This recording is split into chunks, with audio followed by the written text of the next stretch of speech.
हाय सगळ्या मित्रांनो, good morning मित्रांनो. मी अतुल गायकवाड. तर आत्ता सकाळ सकाळ आलो वॉकिंगला, आणि वॉकिंगला मी चालत असताना आता पक्ष्याचा किलबिलाट तुम्हाला पाठीमागे दिसत असेल. एवढा आवाज येतो पक्ष्यांचा. हे सगळे सुगरण पक्षी आहेत, आणि हे सुगरण पक्षी मस्तपैकी त्यांचा किलबिलाट म्हणजे कानावरती इतका छान वाटतोय ना. का छान वाटतोय? कारण की त्यांचा किलबिलाटच एवढा जोरात आहे. ह्या झाडावरती पाठीमागचं जे रामकाठ म्हणून आहे, म्हणजे बाबळ असते. बाबळ एक दोन प्रकारचे असते. रामकाठ म्हणजे अशी उभी असते, आणि दुसरी जी असते असे मोठं झाड असतं, आकार मोठा दिलेला असतो. तर ती बाबळ आणि ही रामकाठ. तर ह्याच्यावरती त्यांनी पक्ष्यांनी काय केलेलं आहे, किलबिलाट सुरू केलेलं आहे. आणि त्यांचे त्यात खोपे आहेत.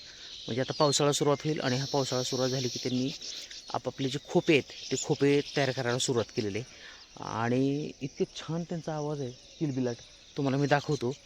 एकदम मस्त, कानाला एकदम मंत्रमुग्ध होऊन जाते. पक्ष्यांचा सकाळ सकाळ चिवचिवाट आहे. 5:45 वाजलेत सकाळच्या, आणि सकाळच्या 5:45 थोडंसं उजडलं आहे. काय अंधार आहे, अंधार आल्यासारखं, म्हणजे झाकळण आवाळाचं झाकळण आल्यासारखं साध्या भाषेमध्ये शब्द आहे, तुम्हाला मी दाखवतो. तर ते त्यांनी खोपे एवढे बनवलेत सकाळ सकाळ. आजच्या त्या मी आता वॉकिंगला आल्यावर मला दिसलं ते झाडावरती, तुम्हाला मी दाखवतो. चला मित्रांनो, दाखवतो तुम्हाला मी आता. सुगरण पक्षी जो खोपा बांधतोय, आता मे महिना चाललेला आहे मित्रांनो.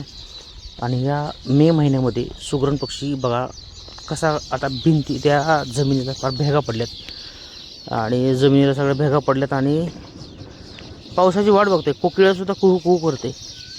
आणि ह्या सुगरण पक्ष्याचं काम चाललं आहे की खोपा बांधायची कामं चाललेत. आपापला पावसाळ्यामध्ये निवारा कसा मिळेल हा विचार हा पक्षी करतो आहे. आपण आता हळूहळू त्याच्याकडे पुढे जाऊया. एकदम इतकं त्यांच्याकडे कला असते मित्रांनो, त्या सुगरण पक्षाकडे. आणि छान पद्धतीची ती कला आहे. कला मी तुम्हाला दाखवते. इतका सुंदर किलबिलाट पक्ष्यांचा कानावर पडतोय. फक्त मी व्हिडिओ एवढ्यासाठी काढला की त्यांचा जो आवाज आहे तो आवाज कानाला मंत्रमुग्ध करून जातोय.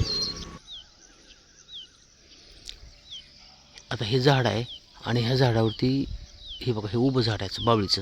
ह्याला पण काटे असतात. हे पण बाबळच आहे, पण नर जातीचे बाबळ म्हणतात. त्याला रामकाठ म्हणतात. ह्याला का फुलं वगैरे येत नाहीत. आणि दुसरी जी असते ती साधी बाबळ, त्याला काटे असतात, शेंगा असतात, फुले असतात. तर ही बाबळ, आणि ह्या बाबळीवरती तुम्हाला दाखवतो मी. इकडे बघा, आता पक्ष्यांचा किलबिलाट आहे. आता मी जवळ आल्यामुळे कदाचित पक्षी जातील उडून. काय पक्ष्यांची कामं चाललेत. सुगरण पक्षी आहेत, आणि ह्याच्यामध्ये ना नर जातीचे जे पक्षी आहेत तेच पक्षी ह्याला खोपा घालायचं काम करतात आपल्या मादीला आकर्षित करण्यासाठी. तुम्हाला मी दाखवतो आहे का, बघा हे काम चालले त्यांची. कानाला मस्त वाटतं पक्ष्यांचा चिवचिवाट सकाळ सकाळ. हे बघा आले तर नाही,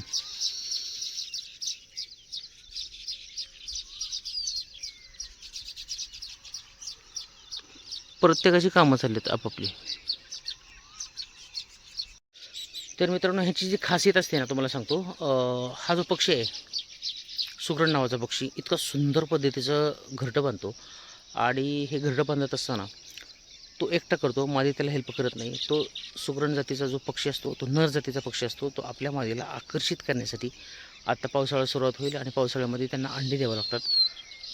तर ती अंडी देण्यासाठी आपापल्या मादीला तो आकर्षित करण्यासाठी, इम्प्रेस होण्यासाठी तो त्याच्या पद्धतीचं एकदम त्याच्याकडे एक हे असते, कला असते.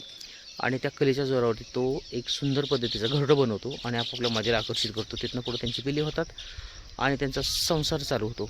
तर अशा पद्धतीची घरटी तुम्हाला मी आता दाखवली. चला मित्रांनो, व्हिडिओ कसा वाटला, सकाळ सकाळचा व्हिडिओ आवडला तर नक्कीच व्हिडिओला लाईक करा, चॅनलला सबस्क्राईब करा, आणि बेल आयकॉनची घंटी दाबायला विसरू नका. बाय.